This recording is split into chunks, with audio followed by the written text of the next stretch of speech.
नया topic start करते हैं हम लोग। नया टॉपिक क्या, ऑक्टेट रूल। हमने अपनी प्रीवियस क्लास में देखा था। और ऑक्टेट रूल, जब हमने ऑक्टेट रूल समझ लिया था कि कोई भी एलिमेंट आप अपने आप को स्टेबल कॉन्फ़िगरेशन लेने के लिए, यानी स्टेबिलिटी लेने के लिए, नोबल गैस कॉन्फ़िगरेशन करने के लिए अपने आउटर मोस्ट में कितने इलेक्ट्रॉन रखता है, 8 इलेक्ट्रॉन्स रखता है।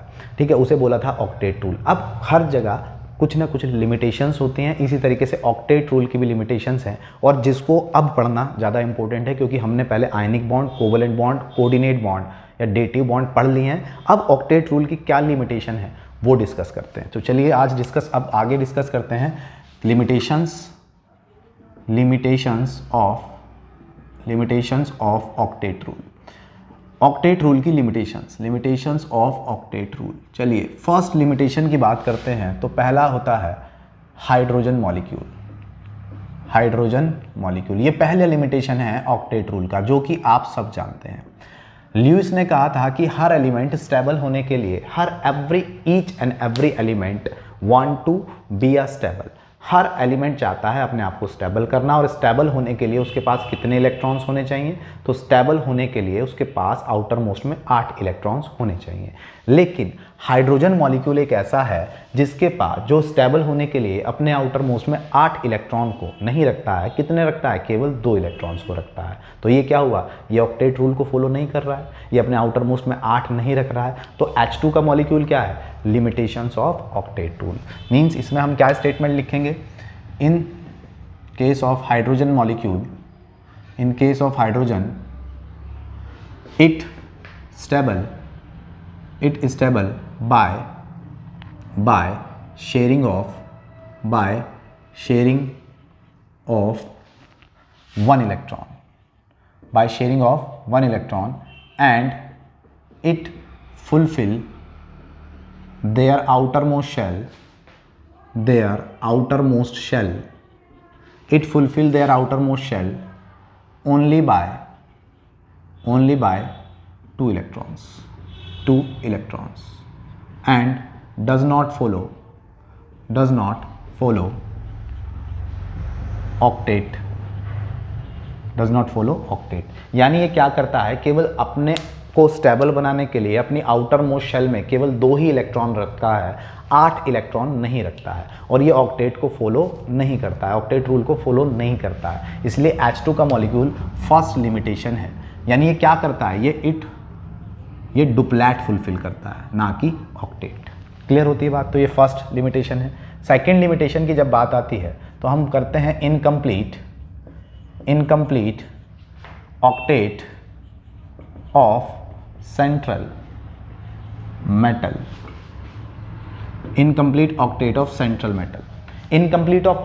सेंट्रल मेटल का मतलब क्या है? कि हमारे पास नेचर में बहुत सारे मॉलिक्यूल्स एग्जिस्ट करते हैं जिनका सेंट्रल मेटल ऑक्टेट को फॉलो नहीं करता है, या उनके ऑक्टेट में आउटर मोस्ट में 8 इलेक्ट्रॉन नहीं रहते हैं। तो इसमें क्या लिखेंगे? दोज compounds in which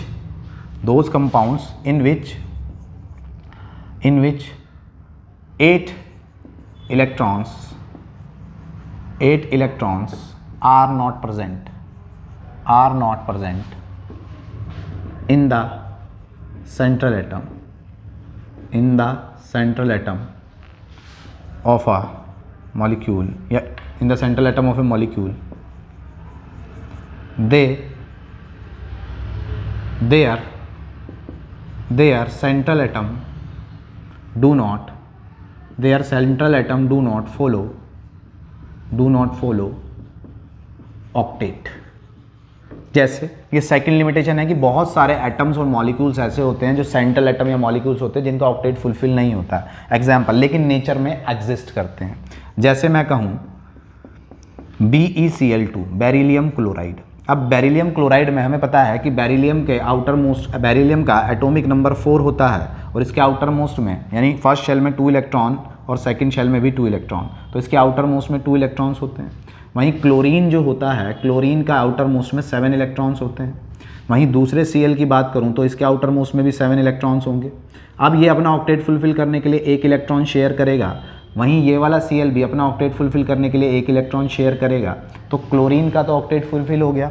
अब आएगी बारी बोरोन बेरिलियम की, तो बेरिलियम ने एक इलेक्ट्रॉन शेयर किया है तो एक ही ले सकता है, तो एक यहाँ से और एक यहाँ से शेयर करेगा, तो बेरिलियम क्या हुआ, बेरिलियम के पास क्या हुआ, ना तो इसका डुप्लेट फुलफिल हुआ और ना ही इसका ऑक्टेट फुलफिल हुआ, तो बेरिलियम का ऑक्टेट क्या हुआ, इनकम्प्लीट। बेरिलियम के पास कितने इलेक्ट्रॉन्स है, 4, 2 और 2 4, तो क्या है, लेकिन नेचर में ये BeCl2 का मॉलिक्यूल एग्जिस्ट करता है, which is the limitation of octet rule, जो कि एक ऑक्टेट रूल की लिमिटेशन है कि नेचर में बहुत सारे मॉलिक्यूल्स और एटम्स ऐसे हैं जिन मॉलिक्यूल्स का सेंट्रल एटम ऑक्टेट फुलफिल नहीं कर पाता है और फिर भी मॉलिक्यूल नेचर में एग्जिस्ट करता है।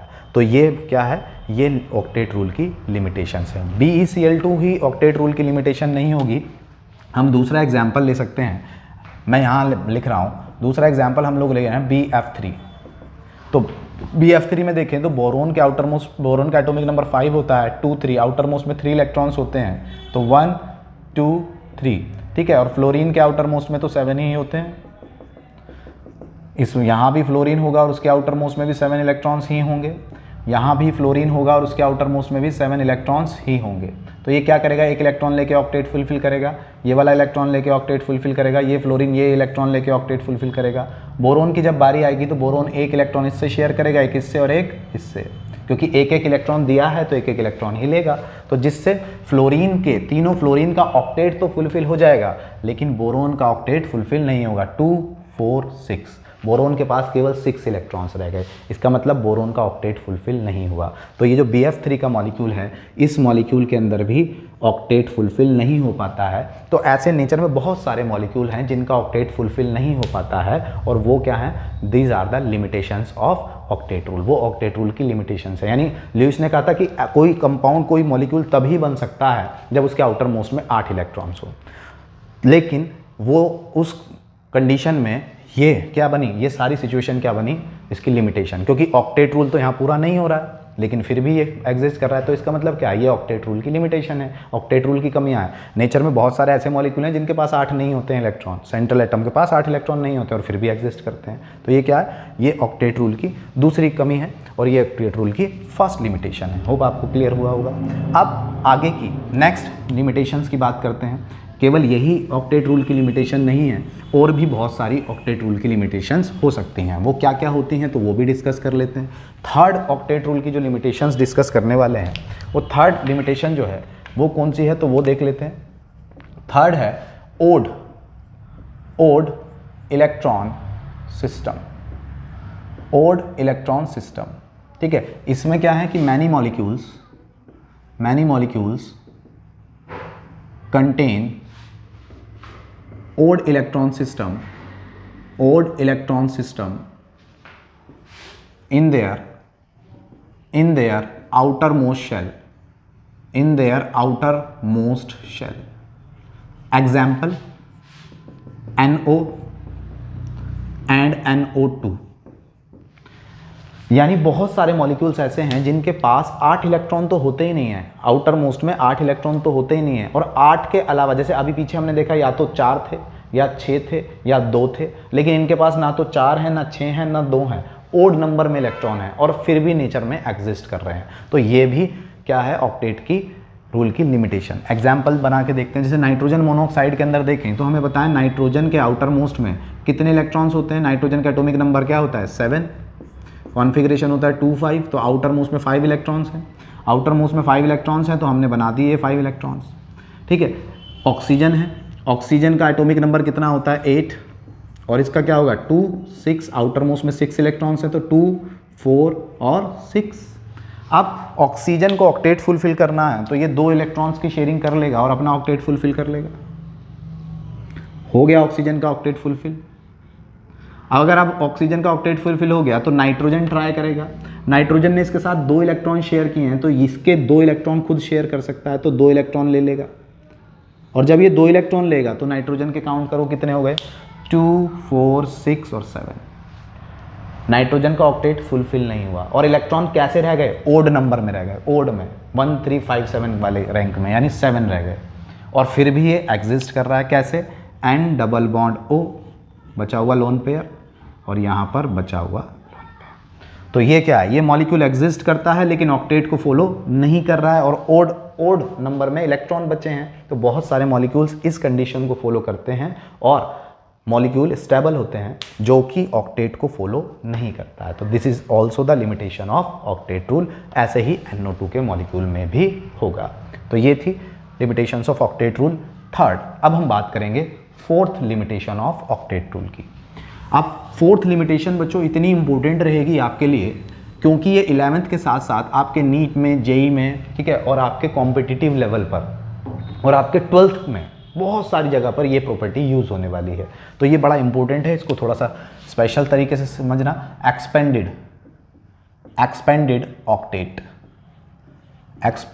Octet of the central atom.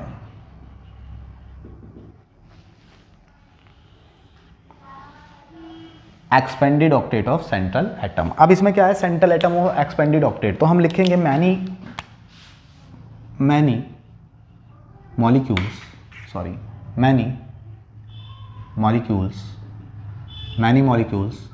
contains more than 8 electrons in their outermost shell, which expand the octet। यानी इसका मतलब क्या है कि बहुत सारे मॉलिक्यूल्स में जो सेंट्रल एटम होता है, क्या होता है, अपने पास 8 इलेक्ट्रॉन से ज़्यादा रख पाता है, अपनी आउटर मोस्ट में 8 से ज़्यादा इलेक्ट्रॉन रख लेता है। और जो एटम्स अपनी आउटर मोस्ट में 8 से ज़्यादा रखते हैं, 8 से ज़्यादा इलेक्ट्रॉन्स रखते हैं, वो क्या कर जाते हैं, ऑक्टेट को एक्सपेंड कर जाते हैं, ऑक्टेट से आगे निकल जाते हैं। और वो ही क्या है, दिस इज द लिमिटेशन, क्योंकि कॉजल ल्यूइस के हिसाब से कोई भी एलिमेंट अगर स्टेबल होना है तो उसके आउटर मोस्ट में 8 होने चाहिए। लेकिन अब हम वो मॉलिक्यूल डिस्कस करेंगे जिसके आउटर मोस्ट में 8 से ज़्यादा इलेक्ट्रॉन्स होते हैं, ठीक है। तो वो क्या होंगे, वो एक्सपेंडेड ऑक्टेट को एक्सपेंड कर जाएंगे और वो क्या होगी, लिमिटेशन ऑफ ऑक्टेट रूल होगी। कैसे, तो इसका एग्जाम्पल समझते हैं बच्चों, बड़ा इंपॉर्टेंट पार्ट है ये। अब देखिए आप, अब सबसे पहले एक इंपॉर्टेंट बात कि ये ऑक्टेट को एक्सपेंड कौन करेगा, यानी अपने आउटर मोस्ट में 8 से ज़्यादा कौन से एलिमेंट हैं जो इलेक्ट्रॉन्स को रखेंगे। तो दोज यहाँ नोट करके लिख लीजिए आप कि दोज एटम्स और molecule expand their octet when they are having vacant d orbital, यानी वो ही एलिमेंट, वो ही मॉलिक्यूल ऑक्टेट को एक्सपेंड कर सकते हैं, ऑक्टेट से आगे जा सकते हैं या 8 इलेक्ट्रॉन से ज़्यादा अपने पास रख सकते हैं जिनके पास d ऑर्बिटल होगा। और d ऑर्बिटल किसके पास होता है, तो हमने अपनी प्रीवियस क्लासेस में सीखा है। अगर हम फर्स्ट पीरियड की बात करें, पीरियोडिक टेबल में फर्स्ट पीरियड में आपको पता है हाइड्रोजन और हीलियम 2 ही एलिमेंट होते हैं, और इनका कॉन्फ़िगरेशन लिखूँ तो 1s1 और ये होगा 1s2। तो इसमें तो s ही बस p भी नहीं है, फर्स्ट शेल में, फर्स्ट पीरियड में तो p भी नहीं होता है, ठीक है। तो यहाँ तो ये तो ऑक्टेट को एक्सपेंड नहीं कर सकते। फिर दूसरे पीरियड की बात करते हैं, सेकंड पीरियड होता है बच्चों, पीरियड सेकंड कौन सा होता है पीरियोडिक टेबल में, लिथियम वाला, lithium, beryllium, boron, carbon, nitrogen, oxygen, fluorine और नियॉन। यहाँ अगर बात करें तो इनमें से किसी का भी कॉन्फ़िगरेशन लिखूँ, सपोज करो फ्लोरीन का लिखता हूँ तो 1s2, 2s2, 2p5, और नियॉन का लिखता हूँ तो क्या बनेगा 1s2, 2s2, 2p6। और हमने अपनी प्रीवियस क्लासेस में पढ़ा है कि सेकंड ऑर्बिट के अंदर डी सबशेल नहीं होती है। तो ये कोई सा भी एलिमेंट ऑक्टेट को एक्सपेंड नहीं करेगा, उसका सबसे बड़ा रीज़न है कि इनके पास क्या है, इनके पास एब्सेंस ऑफ डी सबशेल है, इनके पास डी ऑर्बिटल नहीं है, क्योंकि सेकंड सबशेल में s और p होता है, डी सबशेल नहीं होती है, ये हम पढ़ चुके हैं, ठीक है। तो इनमें से कोई भी एलिमेंट ऑक्टेट को एक्सपेंड नहीं करेगा, ये स्ट्रिक्टली किसको फॉलो करेंगे, ऑक्टेट को।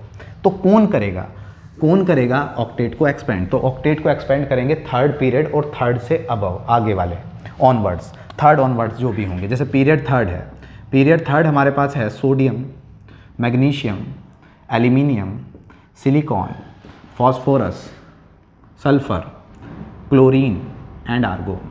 और इससे आगे वाले third period, fourth period, fifth period, six period, सारे के सारे क्या करेंगे, वो ऑक्टेट से आगे जा सकते हैं। अपने आउटर मोस्ट में 8 से ज़्यादा इलेक्ट्रॉन रख सकते हैं। और उसका रीज़न क्या है, तो presence of D orbital, D orbital की प्रेजेंस होती है। फॉर एग्जांपल, जैसे मैं सपोज करता हूँ किसी का भी कॉन्फ़िगरेशन लिखता हूँ, सल्फर का लिखता हूँ, तो सल्फर का कॉन्फ़िगरेशन क्या बनेगा, 1s2 2s2 2p6 3s2 3p4, ठीक है, 3p4। और हमें पता है थर्ड शेल के अंदर s होता है, थर्ड शेल के अंदर p होता है, और हमने सेकंड चैप्टर में पढ़ा है कि थर्ड शेल के अंदर d भी होता है।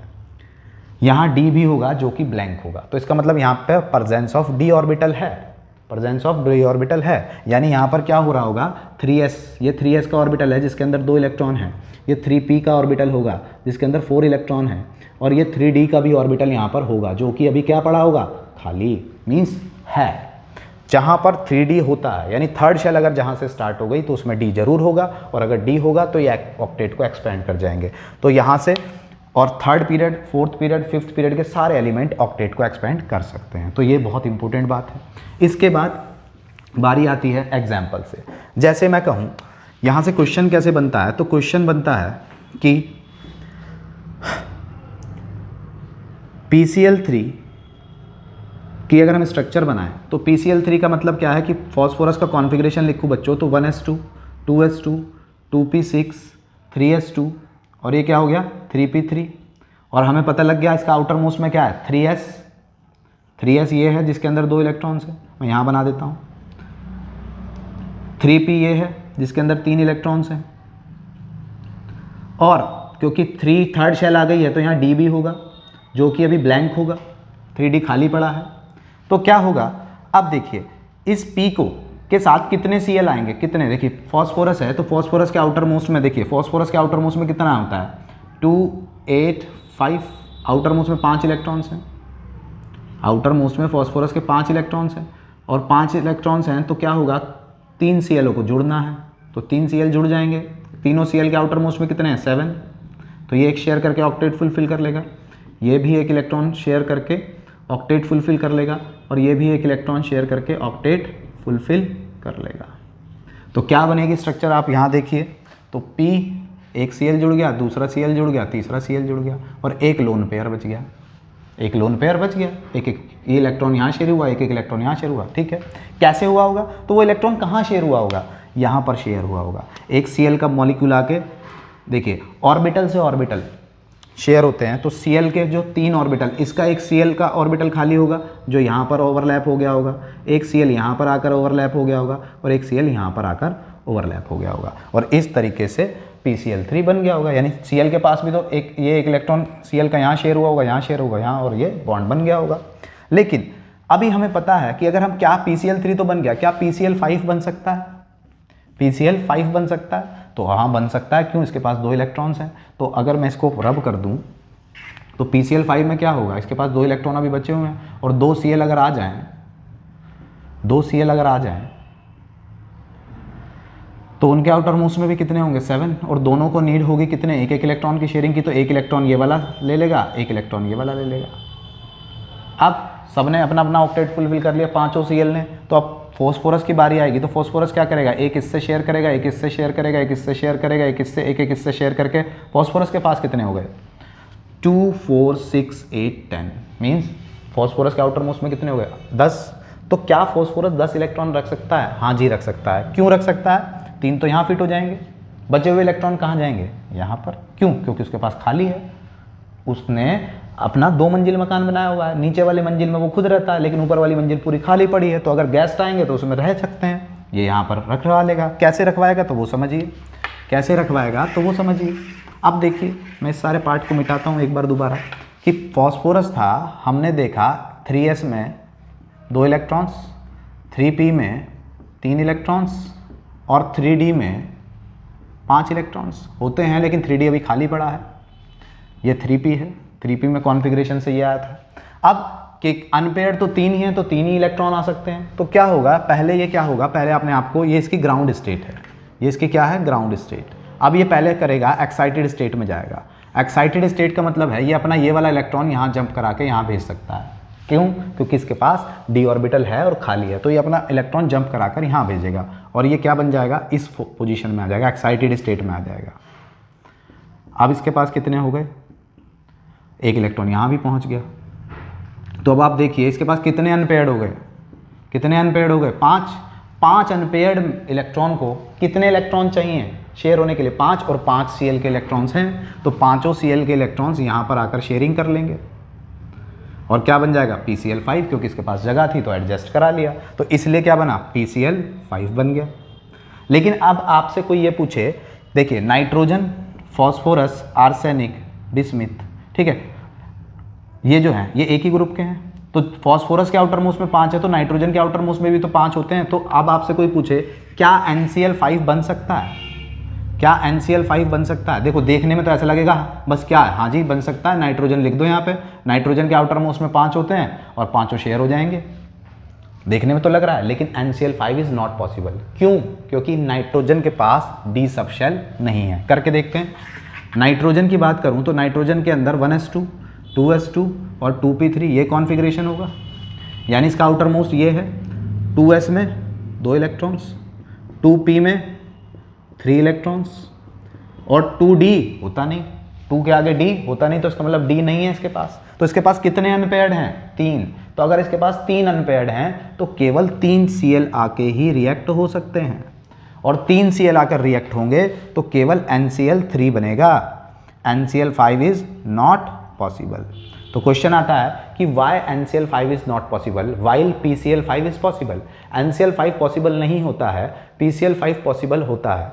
तो उसका रीज़न क्या है? तो उसका रीज़न है PCl5 is possible due to presence of d orbital, क्योंकि फॉस्फोरस के पास d ऑर्बिटल होता है और वो 10 इलेक्ट्रॉन्स को रख सकता है, वो ऑक्टेट को एक्सपेंड कर सकता है। लेकिन नाइट्रोजन के पास d सबशेल नहीं है, इसलिए वो 10 इलेक्ट्रॉन नहीं रख सकती है, वो केवल 8 इलेक्ट्रॉन रखती है। 5 थे, 3 शेयर करके 8 कर सकती है।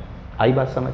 तो बहुत सारे एलिमेंट ऑक्टेट को एक्सपेंड कर जाते हैं। एक एग्जाम्पल और कराता हूँ, उसके बाद बाइंड अप करते हैं क्लास को, क्योंकि क्लास लंबी हो रही है और इसके एग्जाम्पल मैं आपको दूंगा, कुछ आप प्रैक्टिस करना, कोई दिक्कत परेशानी हो तो आप मुझसे पूछना। जैसे SF2, SF4 और SF6 ये सारे मॉलिक्यूल पॉसिबल हैं। रीज़न देखिए, SF2 में क्या होगा, सल्फर का एटॉमिक नंबर क्या होता है 16, 1s2, 2s2, 2p6, 3s2, 3p4, ये कॉन्फ़िगरेशन बना। और 3 आ गया तो 3d भी होगा, जो कि खाली होगा, अभी 0 लिख सकते हो आप। तो बनाया 3s में 2 इलेक्ट्रॉन्स, 3p में 4 इलेक्ट्रॉन्स, 3d खाली है, ऊपर वाली मंजिल, हमारे घर के ऊपर वाली मंजिल खाली है, ठीक है। ये इसकी क्या है, ग्राउंड स्टेट।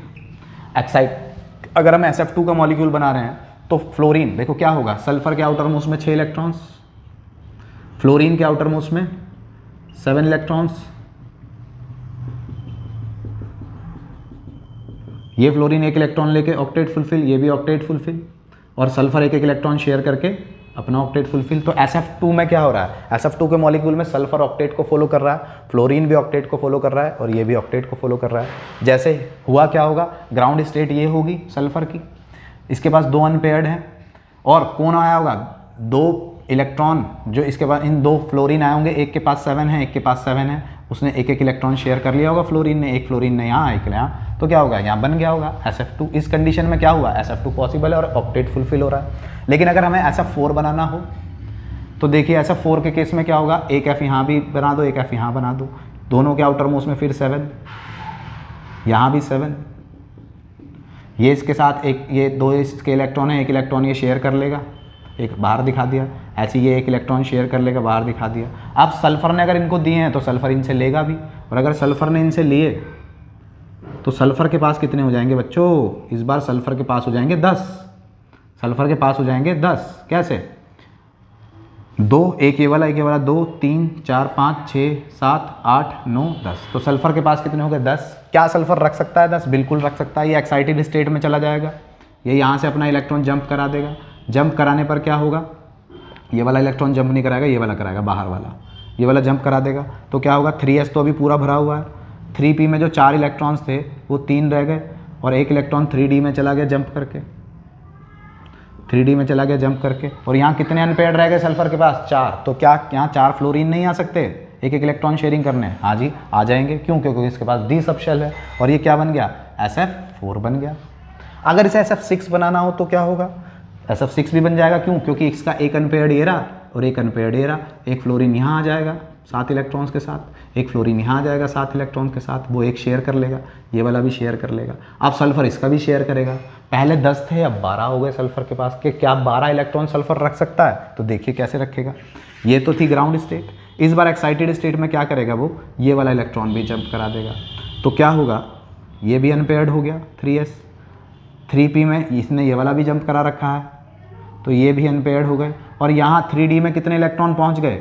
3d में पहुँच गए बच्चों 2 इलेक्ट्रॉन। अब इसके पास टोटल अनपेयर्ड कितने हो गए? 6, और 6 अनपेयर्ड सल्फर के पास हैं, तो 6 फ्लोरीन आएंगे, एक एक इलेक्ट्रॉन शेयर कर लेंगे और यहाँ आकर ऐड हो जाएंगे और बॉन्ड फॉर्म हो जाएगा। तो SF6 भी पॉसिबल है।